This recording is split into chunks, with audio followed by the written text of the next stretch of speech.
Las cosas que necesito en la vida ya están aquí. Las cosas que necesito en la vida ya están aquí. I am free, free as a bird now, with my feathered wings. I am free, free as a bird now, with my feathered wings.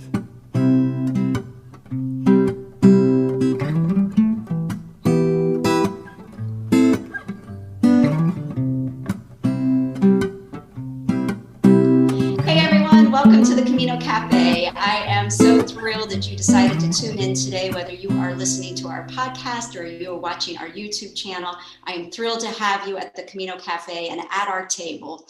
As you know, if you've been listening to our show, this is all about Pilgrim stories. And my only hope is to allow Pilgrims to be able to tell their stories and to motivate people to go on the Camino. So I'm glad you're here, and I know you're going to enjoy our conversation today.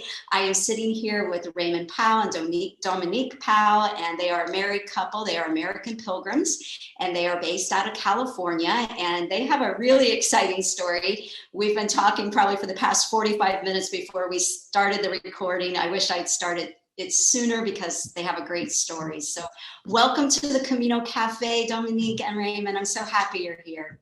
Thanks for having us. Thanks for having us. Yeah. And call me Ray. Okay, great. I meant to ask you that earlier. So, wow, so much to talk about. So not only are you pilgrims, but you've taken the huge step that I think just about everybody I walked with and just about every American pilgrim says to me at some point is we all have a dream of buying an albergue along the route. You guys have done just that. So I want to talk about that. I want to talk about your pilgrimage and anything else that comes up. So could we start first to just kind of put some framework about all of this is I think I read, Ray, on a post somewhere that you and your son first did the first pilgrimage. My dad is, at the time in 2018, he was 83 and we walked the Camino. He started in St. John with my sister. And they walked into through Pamplona to, I think, Burgos, and then she had to leave. He ended up feeling like at 83 that he had bit off more than he could chew. So he ended up taking a bus and a train to Sarria. I flew to Madrid and then met him in Sarria, and then we walked the last 117 kilometers together. And that was a true test of, you learn something about yourself in each Camino. Mine was patience. Because it was an 83-year-old man does not walk very fast, but he was amazing. And that was in May of 2018. And Dominique was very jealous because she has wanted to do it her whole life, and she's very Catholic. And so I promised her we would do it in October of 2018. Okay, so then you went back together? Right. We did. Okay. But one of the big things that I love that he said, and this made it even more exciting for me, is he said when he walked with his father, he learned more about his father in 1 month of time with him than he did in 53 years. Right. It was really a gift to have your adult parent that is still of sound mind and body, and really of body, because it was amazing to see him walk, 25 kilometers in a day. And I did want to put a pillow over his head because he snored like crazy, but luckily we were in private rooms, but I had to sleep with my dad, which was kind of weird. But yeah, it was an entertaining walk. Oh, you're giving me chills right now because I was supposed to walk with my dad actually in 2020. We were supposed to walk in May, and that of course got canceled. And now he and I are planning on walking in spring of 2022. So I think he'll be 77, 76. I hope I'm not aging you, Dad. Don't get mad at me. But I am so excited to get that opportunity to walk with him. I'm so glad you had that with your dad. Well, and in 2019, he did Porto to Santiago with my stepmom. And so, and he's 86 now, and he's planning on a trip to Croatia. So he's very active. All right, we got to give a shout out. What's your dad's name? It's Richard Powell. Yeah. All right. He's a retired physician. Yeah. I hope you're watching, Richard. Hello. And Yeah. that's fantastic. So was it when you were with your dad that you first saw the albergue? Right. We walked by it and it was closed because Gordon, the owner, had fell ill. And so it had been not used since 2016. And so I saw the Se Vende sign on the big red doors. And, when I was walking even with him, I was like, God, I just love this area. And we're at a point in our career that we were starting to look at it. Our kids are getting old enough that we're almost empty nesters. And so when Dominique and I walked it in October of 2018, we really went by it again. And then we started the process of trying to make contact. We knew it. Yeah. We knew when we saw rush hour traffic was a farmer with his 10 cows going across the village. Yeah. We knew it was us. Yeah. Big change in California, right? Right? Exactly. So let's back up.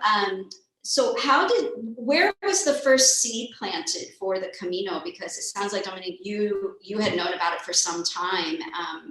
We had known about it for a while. And then I have another friend here in California who was born and raised in the Santiago area. She's married to a local dentist here.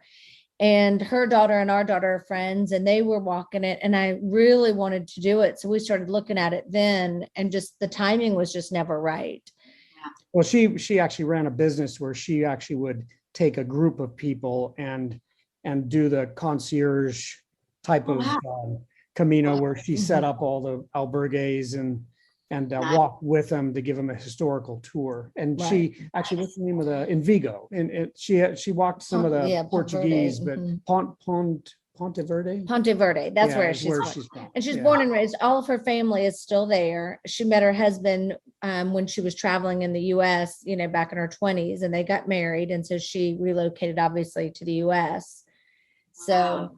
And my parents used to take us to Spain since I was about 6 years old. And I've been to Lugo and walked around the Roman walls when I was a kid. And so we had known about it for quite a while, but, and of course we watched The Way when it came out. And so all of that was kind of the initiated of it. But when my dad decided he wanted to do it, my sister and I were like, ooh, Dad's 83. He wants to climb over the Pyrenees by himself. So we both kind of ponied up and said, you walk the first part and I'll walk the last part. And so it became a neat experience. Wow. But just the pictures and the every day they would send me pictures, or he'd tell me about the day. And I knew then I was going. I knew with or without him, I was going. Yeah. I can't imagine. Like, you had to have felt so happy for him, but at the same time, wanting to be there. Mm-hmm. So was it in the back of your mind pre-walk that someday you'd want to live there and own an albergue, or did that kind of develop as you walked? I think it came on the walk itself. And then, we had a kind of a dream when we got back, but you go back into that. Well, I think people have written about the post Camino depression, when you're like, oh my God, I got to go back to my real world. But we started attempting, and I actually wrote this in the blog on our website about the attempts that we made to try to get in touch with the owner. Was a real event for several months before he actually responded. And then, we started making contact, and I sent out my first email, I think in October of 18, and we actually took possession of it in June of 19. So it was only really, 6-7 months, and we completed the process to actually buy the property. And I think I shared with you, prior to taping was, part of that post, Camino depression was you come back and you look at everything that we've accumulated. And, like I said, we had a successful medical practice. And so, we lived we just sold our big, beautiful home, but we raised our children in a beautiful home. And, you just look at everything and you think, what a gluttonous lifestyle we have. And not realizing it's that way until you go there and see just how simple life is and how real people can be in a very vulnerable position, if that makes sense, when you're out walking and you just met people as a real person. Right. It's like everything's just stripped away. And exactly. And you just have these such real conversations that I feel like I just can't seem to get here in the US. It just, there's something about. No, go ahead. Oh, go ahead. No, we met someone, we started walking with her towards two different parts of the Camino. Her name is Sherry Armstrong from Texas. And it was neat. I mean, she was, for her 50th birthday, she always wanted to travel. She was very Catholic, knew about the Camino as well. And she just did the journey herself because her husband, didn't want to travel at the time. And so she did that for her 50th. She said, I've never traveled alone. I wanted to do something by myself. And we just came back and just started. That was someone that just for some She's reason become really, a good friend. I mean, yeah, it was just something that I don't know, just different people like that just clicked and we thought, gosh, it's so real. Yeah. What do you think it is about the Camino that causes that? I think it's the fact that you are out there by yourself or with somebody else, and it's walk, eat, sleep, and drink. And, there's nothing else. You're doing nothing else but thinking and processing it. And it depends on how much electronics you take with you, but you're relatively unplugged and you get to kind of really soul search, and I think that's where we're at a good position. But it's amazing. People think, oh, we just bought a Camino or bought an albergue and just started doing it. It's a 2 to 3 year process. Of the buying was fast, but then it's like, oh, by the way, you bought a business, but you need to have a business visa and you have to have a residency visa. And oh, by the way, did you know you have to pay taxes in Spain now? And, and if you stay more than 183 days, they tax you on your worldwide income. And so there's all this stuff that I've become an encyclopedia of the legalities of it. But then it's the reality of trying to sell all of your stuff and move to Spain is not easy.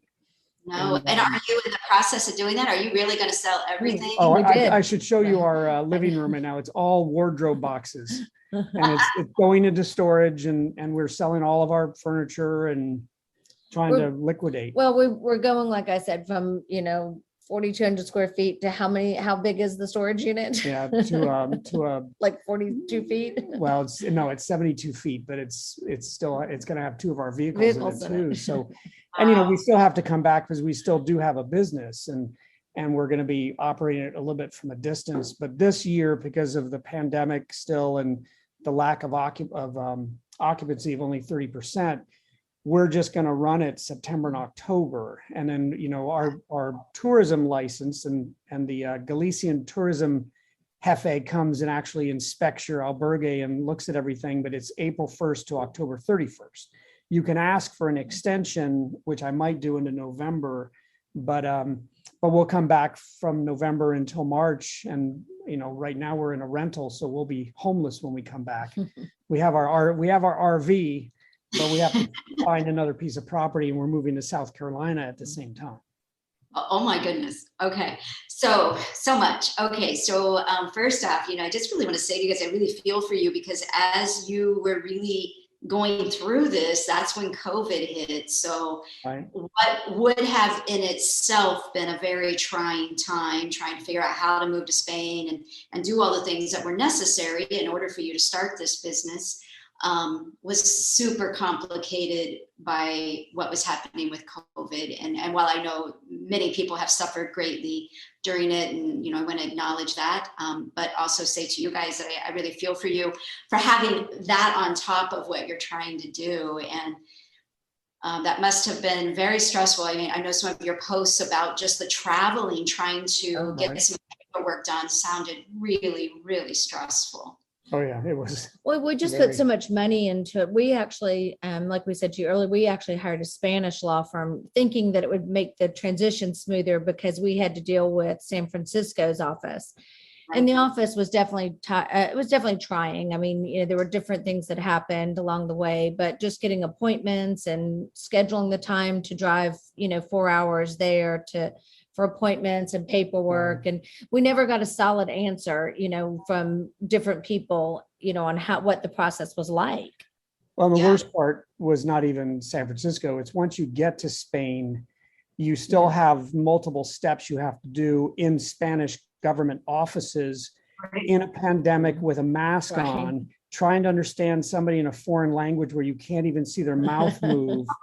With a muffled voice, and your Spanish is un poquito, It was, and they don't speak English, and they don't care. They don't care, and it was a real challenge, And my Spanish was decent enough that I think I answered the questions right. But even for that process, we had the attorneys helping us get our appointments, which are called citas, and all of it had to be done online to get the appointments, and it was at least a month out before you could actually get to that appointment. And most of it's in the police offices, the police stations, which are very intimidating.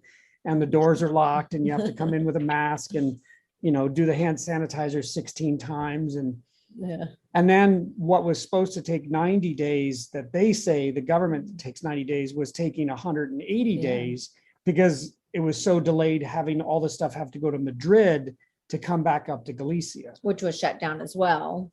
So it was and there were some times where the stuff that we were supposed to have done, even though it was electronic, they didn't have record that it was done, even though we know it was done.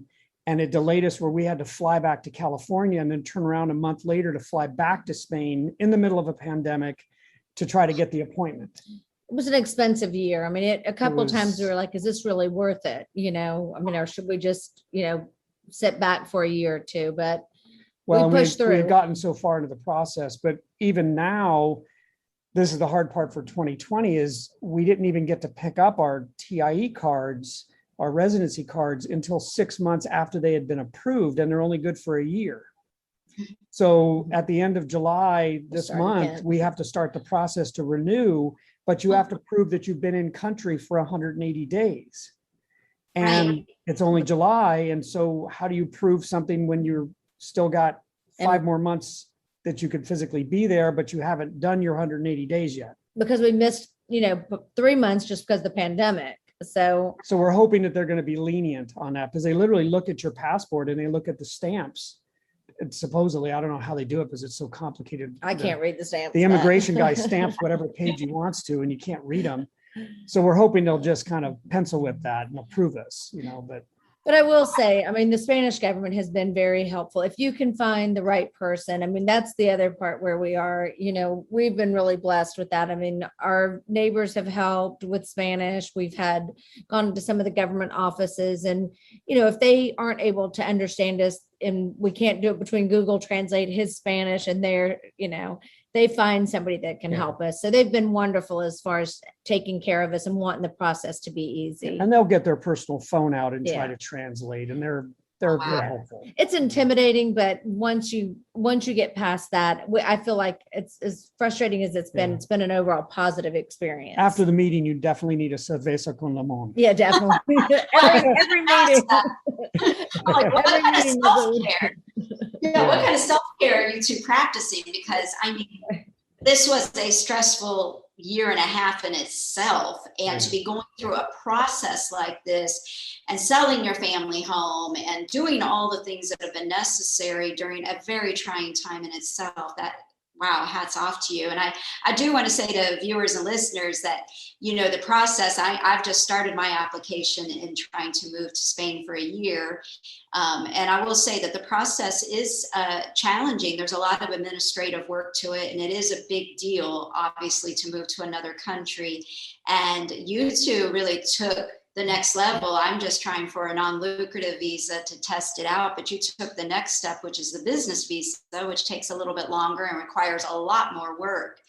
I just wanted to get an idea to give viewers and listeners an idea of, from the time you submitted all of that paperwork in San Francisco to the day you got the approval to go, how long would you say that time frame was? We submitted it in February, and then the pandemic hit in March, and I was in Spain and had to come back, and then they didn't contact us again until September. And then they literally said, your visa's ready, come pick it up. Okay. And so again, now I understand their mailing stuff. We had to physically drive to San Francisco, which is a 4.5 hour drive, and then buzz on the door, and then they come out because they treat you like you're a leper. And they pretty much with long Playtex gloves, they hand you their visa and run back in the door. And there's no other conversation. It's like, have a nice day, All right. So then, and what was even worse for us is before we actually, you have 90 days once you get that to enter Spain and finish the process.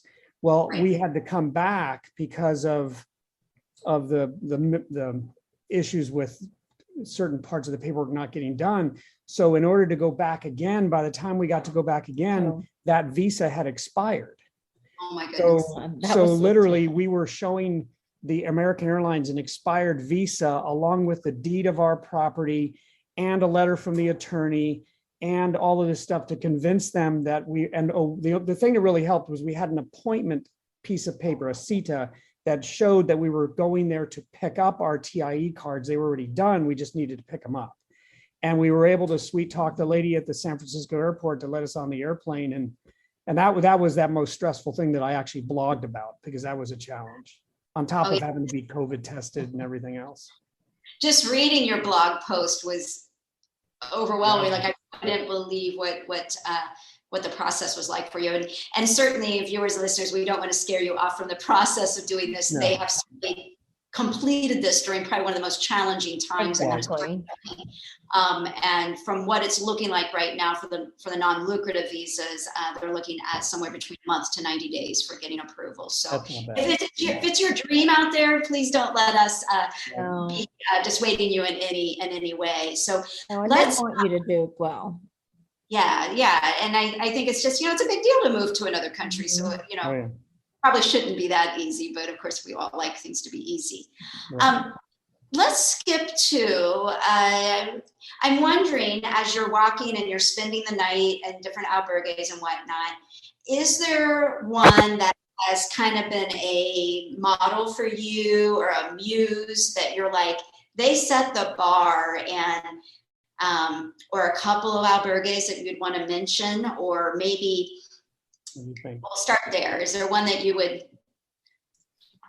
Because I did it twice. The ones I can think of, and unfortunately, when I was just there, I know that's my favorite. In May, it was actually closed and for sale. Was an albergue, Marcadorio. I think it's Marcadorio. It's even before our albergue. It's maybe only 17 kilometers outside of Sarria, and it's got a really wonderful little restaurant, and then a separate building, which is the albergue. And it was a private room that we stayed in, but it had fantastic food, and it was very relaxing, kind of a outdoor area that you could sit on. And the only other one I could think of was past Portomarin was one that my dad and I stayed in, which was the albergue Gonzar, which was really nice. Can you think of one? Gonzar, and Gonzar, then Gonzar. Yeah. And then the other one was the one where it was kind of an odd one. We got into we were walking and we had to call them to be picked up. Barbadello. Albergue Barbadello. You came into this little village and they said, when you get here, go into the second bar on the left and call us and we'll come pick you up. And we're walking back and forth, and the lady that owned the bar came out and said, "Are you looking for something?" And we were like, "Albergue Barbadello." And she said, "Oh," and she got on the phone, and literally within 2 minutes they were there to pick us up. But it was probably 3 kilometers off the Camino, so they actually came and picked you up, and it was a wonderful. It was like a resort. Yeah, it was really nice. And we were there, I guess, when that was towards the end of October, because I was cold that night, and they don't start the heat until November. But in the morning, at night when you eat, they give you a little map that shows you, hey, when you get up in the morning, you go out this road, and that was kind of a little bit sketch because it was still dark and there's no markers until you get back onto the Camino, and so you're using your headlamp to try to find to make sure you turn the right way, But it was a very nice albergue. That one was nice. I mean, we met a lot of people. It was a communal dinner, and so it was fun, and you got to hear other people's stories. And I think we met some people from Germany there, and and some other just Spanish people walking. So that was kind of nice. Wow. So take us through kind of, if one of our viewers or listeners, we're going to stay with you. Well, let's first talk about, if you could just share with everyone what the name of the town is, where your albergue is, and at what stage they could potentially stay with you. Right. So if you leave Sarria, which is where a lot of people do the last 115 kilometers, we're at the 94.1 kilometer mark from Santiago. And so the name of the village is Vilacha. and it's 2.8 kilometers before Portomarin. Oh, okay. So they would likely stay there instead of going all the way to Portomarin. Right. So some people like it because Portomarin's a decent sized town with a lot of albergues, and some people like that because it's a very blessed, a lot of people, a lot of activity, a lot of restaurants and bars. But some people want more of a quiet experience with just more of an albergue, a true 8 or 10, and Camino. it's a farmhouse. It's the lore is anywhere from 150 to 500-year-old granite farmhouse that's been converted into the albergue, and we've done a lot of work on it to get it up to speed. Well, I will say this: I was so tired that day, and coming into Portomarin and those steps. Oh, yeah. So, if anyone's tired, they should stop at your place and brave those steps the next morning. So let's talk about your vision. You haven't been able to open yet, but if I were to come stay with you, or one of our viewers or listeners were to stay with you, what do you kind of foresee their stay being like? Say they arrive at 1 p.m., 2 p.m., whatever. What would the day and evening be like if they stay with you? You start. So we actually just talked about this today, so it's kind of funny. Because we talked about what people's expectations are, and we want to exceed those expectations. We don't want someone to expect something. We want them to come in, gosh, I didn't expect this here. So our goal is for it to feel like our home is our home. I mean, we want people to feel like they're guests in our home and be treated as if they were in our home. Right. So. And to be very comfortable beyond, granted we have bunk beds and all, but we want it to be where it's like, oh my God, this is so much more comfortable than what we expected. And I love to cook, and so I've got some specialty dishes, and I love making creme brulee, and so things that you would not expect to see on an albergue. It's like, oh, I'm having creme brulee for dessert, things like that. Creme brulee.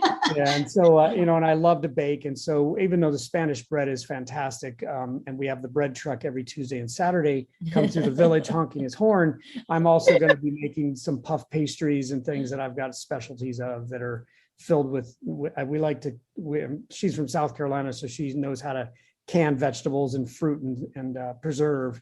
So we're going to do some fresh things. And our property is garden. Yeah, our property, we've really planted a huge garden, and I've got fruit trees already going, and blackberries and raspberries. And so we're going to have a lot of farm to table. And with our villagers that are fantastic, they provide us with hundreds of pounds of tomatoes that they just can't eat themselves. Tomatoes, potatoes, bell peppers, hot peppers, cabbage, kale.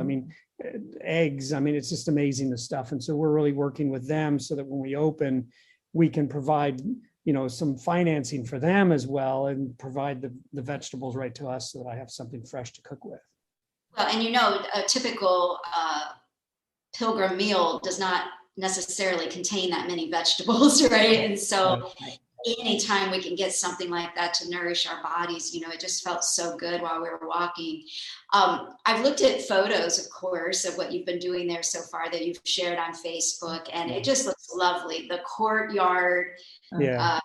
Oh, wow. And I actually, while I was there, and this is learning a lot on YouTube, I actually built a whole complete outside shower and bathroom for the pilgrims. And so it's not just for the pilgrims staying with us, but also, as pilgrims are walking by, they need a restroom. And we actually put in a 4,000 liter new septic tank. So we've done a lot. It's costed us a small fortune, but it's something that's going to be a labor of love for us. And so we built an outside new courtyard as well as a garden area in the back. Just to have a little bit of luxury, just so when people come in, they feel like, it's a long way. And this from walking. A lot of people, especially during the pandemic, aren't allowing people to go in and use their restrooms. And we thought, gosh, we've got to do something, because people, otherwise they trash the Camino with, the toilet paper. With the refuse. So, yeah. Yes. Now, obviously, I feel the Spanish people are just fantastic to us as pilgrims. but now you are kind of going behind the curtain, right? Now you're becoming part of the supporters of the Pilgrims. So I'm wondering, are you getting that same reception to the people in your village? How are they taking you guys as newcomers?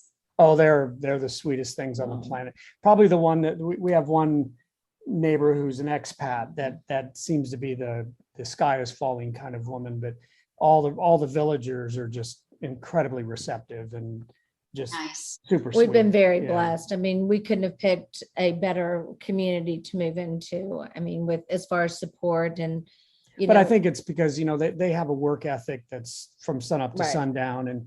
And when they've seen our work ethic and how much we're putting into it and how much we're in a way beautifying the area, like even in our courtyard, as you're walking through the main part of Vilacha, I'm out there in the morning with a shovel cleaning up and, weed eating, and I weed eat the whole neighborhood.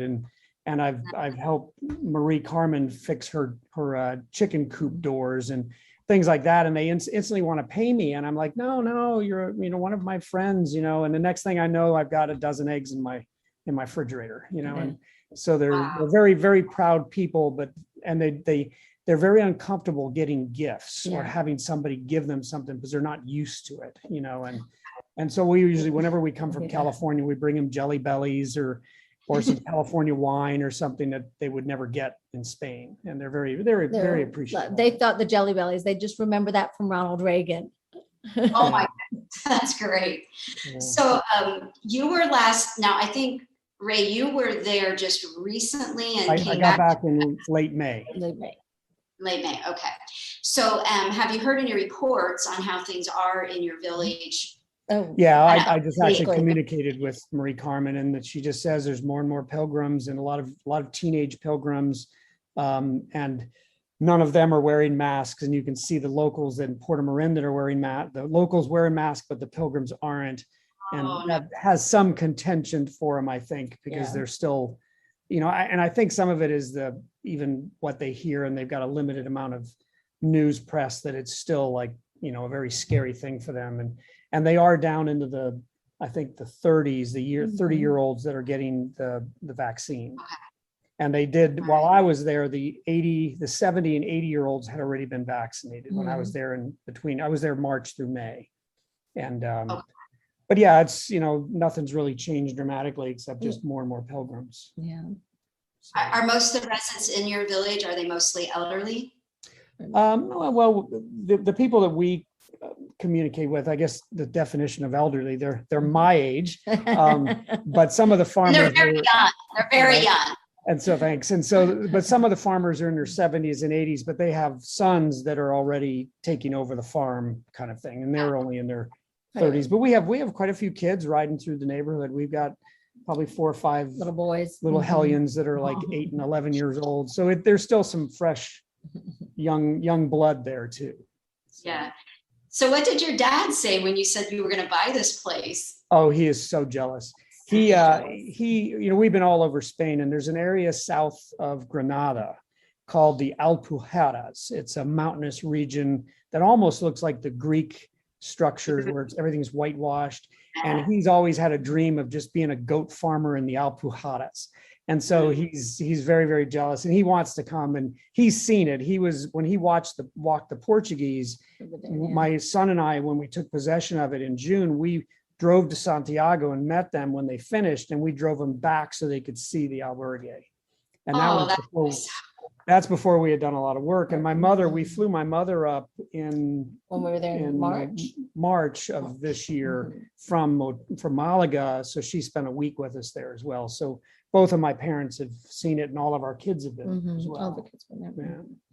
Yeah. No, the kids. So now they have 6 children, and you have a future pilgrim on your hands. So I just wonder if you wanted to share what your daughter's getting ready to do. Yeah, so she just graduated from college in May from the College of Charleston, and she has always wanted to walk it, and her dad and she walked a little piece of it, and she said, I want to do it by myself. And she presented us with a 7-page PowerPoint presentation yesterday. Exactly her plan. She is my child, and she's got it down. Good job, right. So she's got it down to the wire. So she's leaving right at the beginning of September and is trying to fly into Bilbao and then take a bus to St. John from there, or 2 buses, and then start the Camino. And she's gonna vlog it, or whatever kids do now, vlog it, TikTok it, whatever they do, and she's just gonna fund it that way. She's been working after she graduated. She's working as a waitress, just socking money away for the summer. She's working at the beach in South Carolina, and that's her plan. And so then she's thinking after that she'll do work away, or maybe teach English at one of the institutions. She's been talking to some people about that as well. So, but we're excited. I mean, it's funny that she fell in love with it. She went to Spain, 15, with a group of, teenagers By herself, on a high school trip, and she fell in love with it without us even mentioning it to her. So she was with me in December of 19, before the pandemic. And she and I worked on the albergue for about a month right before Christmas. Mm-hmm. And it was very rainy, but we had one of the farmers, Fernando, take us to Sarria, and then we walked back. So she got to do that little leg. But it was pouring down rain and cold and windy. I think we saw 2 other pilgrims. I think they were from Korea, but she just fell in love with just the idea of it, I think. Oh, wow. Well, that's even more special that she walked on a day where it was really challenging. Oh, yeah, very.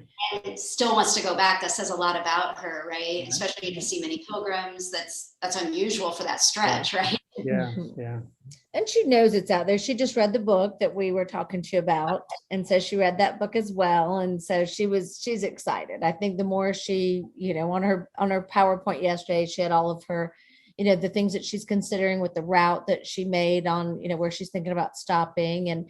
But we talked about walking, and we said, on the days that you feel like, hey, I mentally, physically, emotionally can't do it today, you stay an extra day, you get a hotel, but just push through it, so she doesn't feel like, oh, I have to make it to the next step.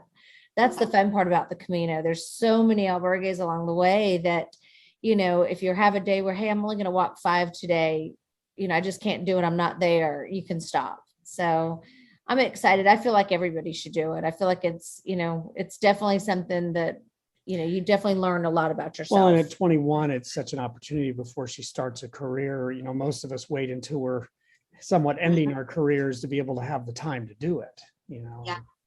Well, just as you two are talking about all this, it just came to me of really there aren't a lot of activities, or I don't even know what to call this, but one where here's your dad in his 90s doing something that also interests your 21-year-old. Exactly. And I think the Camino is special when it can capture the attention of that age span, and what a special opportunity it is at any age that you do it. And I think recognizing that your Camino doesn't have to look a certain way. It can be as many days as you need. It can be whatever route you want, and you can do it at any age. And I know when I was walking, it was kind of funny. People at different ages would inspire me. I would see somebody elderly, and that was an inspiration. And then I would see someone young, and they would inspire me in a different way. So it's really cool that your whole family has become truly a Camino family. When I was walking with my dad, and he's going along just at his really slow rate, everybody was passing us, but they'd all look back and say, oh my God, and you can hear him say, mucho viejo, and I'd say 83, and I'd say 83, and they say, ay Dios mío, and then they'd stop and start talking to us. And we met people from Argentina and Australia, and what's so neat, it's almost the way they depicted in the movie The Way, is that we met a couple that were retired dairy farmers from New Zealand, and we saw them, talked to them, we had a drink with them, but then we didn't see him for 3 or 4 days. But then all of a sudden he screams across from a little cafe, hey docs, how you doing? Because we're both doctors. And he goes, what do you do with his knee? He's got a swollen knee. And I'd say, I'd stick a fork in it, and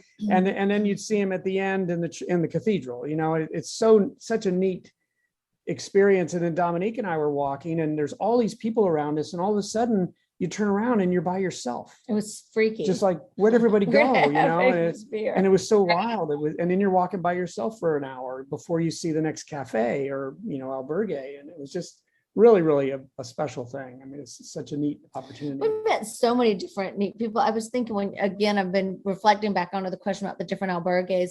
I remember the one restaurant with all the bottles, and they say at Christmas it's beautiful. Did you go to the beer bottles? Yeah. And they say at Christmas, what's the name of it?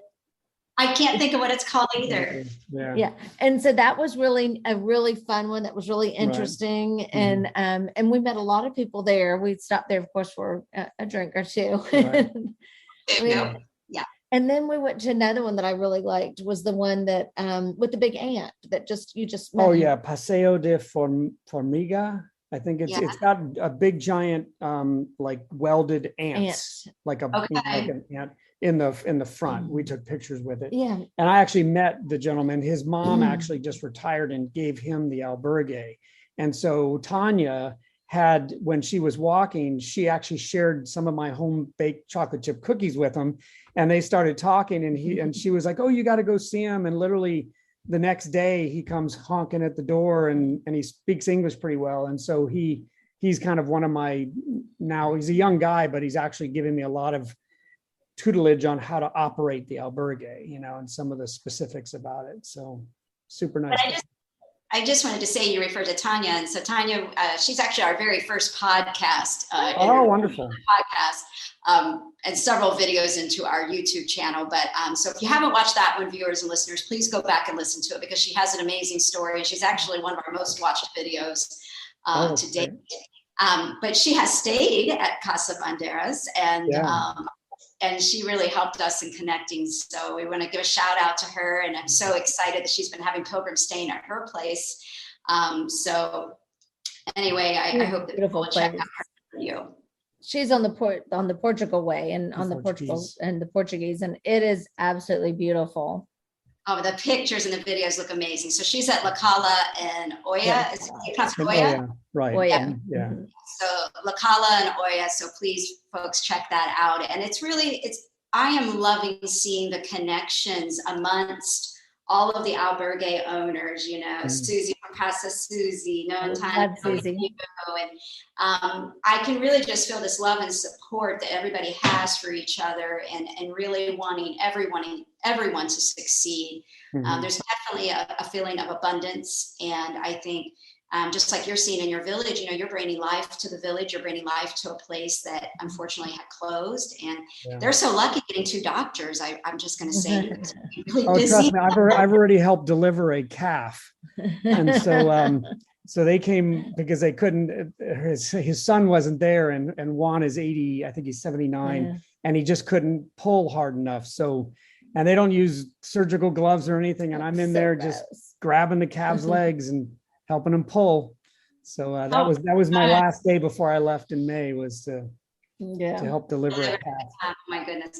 And I think about all the pilgrims that are staying with you, they're going to have the best care, literally, with 2 doctors in the house. And I'm not a physician. He's the physician. Right. So I'm telling you, this is amazing. I'm just so excited for the 2 of you. I know that we are pushing our time now, and I don't want to hold you up, but I have so loved getting to know you. This has been a bigger treat than I even could have imagined. And I think anyone that stays with you is going to be so lucky. Oh. It'll be a neat well, you'll be there in October, so you get to come and visit. Yeah, definitely. Oh, I'm definitely coming to visit. I want to finish up our interview. I know there's people out there listening that are planning on going soon, or hopefully this fall. So I just wonder 2 things, if you would answer. What 3 things would you tell them? Make sure you put this in your backpack. Do not walk without these 3 things. What would you guys say? And your answers can be different. Right. So what was my around my neck, my one that I wore? Like I wore it as a ponytail holder. What is it? Almost kind of your called? Like it's almost like your neck guard gaiter type thing. I guess it's a neck gaiter, right? No, there's a word. There's for it. another word for it, but I wore it on my I know. hair. I wore it on my wrist when I was crying and wiping snot from, from just, can't do this anymore. And I would wash it out every night. And that's probably my most valued possession. A really, really good pair of very light sandals for after walking. For after walking. That's that. I just took some plastic Birkenstocks and they were fantastic.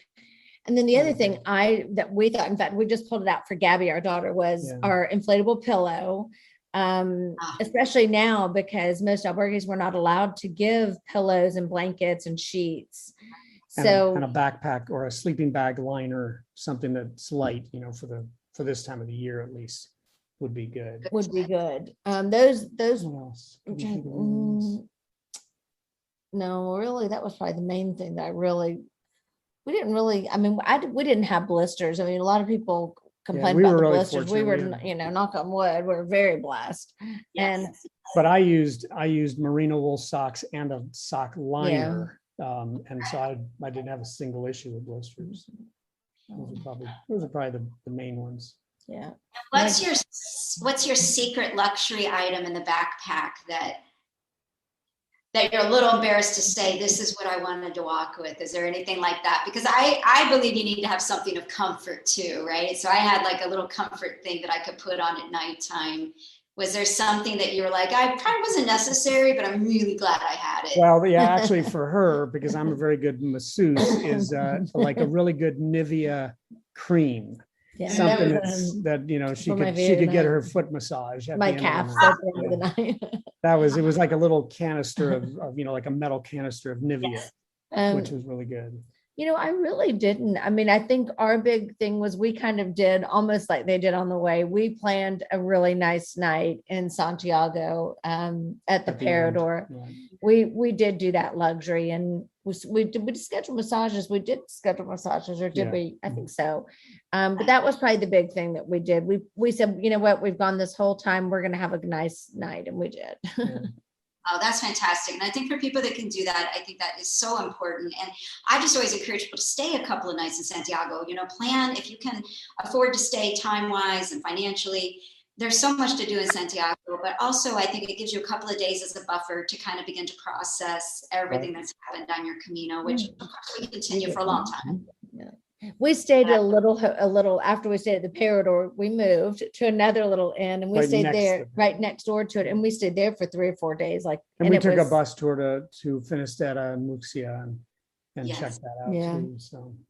Oh, fantastic. Well, I sometimes ask if somebody's sitting on the fence, what would you say to convince them to go? But I think your whole interview has been, people are going to say that, we're working for the Galician Tourist Board, because I think everybody's going to want to go now.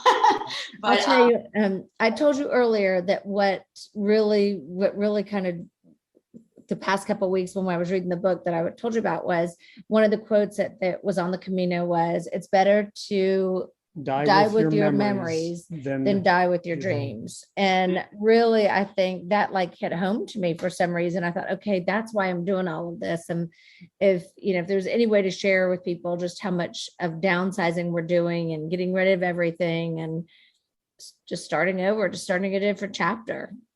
Say that quote again. I want to make sure everybody hears. Better to die with your memories than die with your dreams.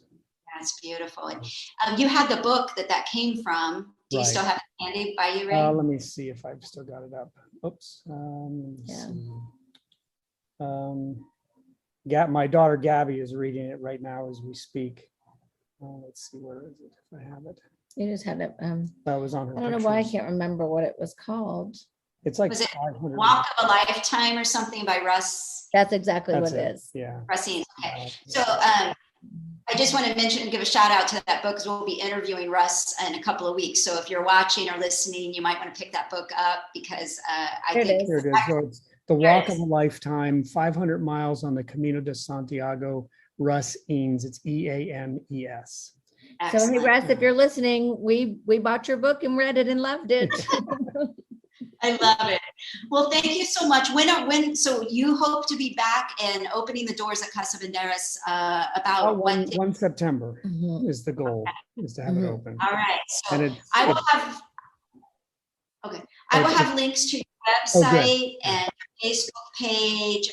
If there's anything else that I should have a link for, let me know. And we'll get that on our show notes so that way people can make a reservation with you, because I know that has kind of been a recommendation right now during COVID times, and to give you an idea, because of course there's a lot more upkeep this year with COVID requirements and whatnot. So I think anything we can do as pilgrims to help those that are supporting us on the path is a nice thing to do. So I hope that I hope that the occupancy rates will be raised by that time, so you can have more pilgrims getting the opportunity to stay with you. And so thank you so very much. Thank you. Very welcome.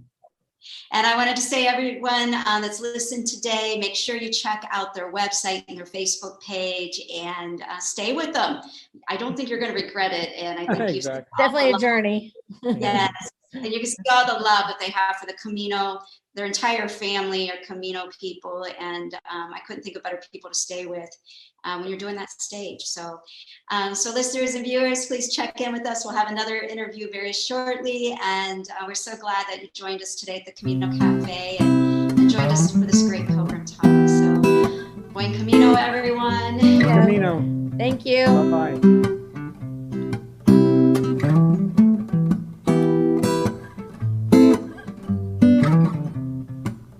Las cosas que necesito en la vida ya están aquí. Las cosas que necesito en la vida ya están aquí. I am free, free as a bird now, with my feathered wings. I am free, free as a bird now, with my feathered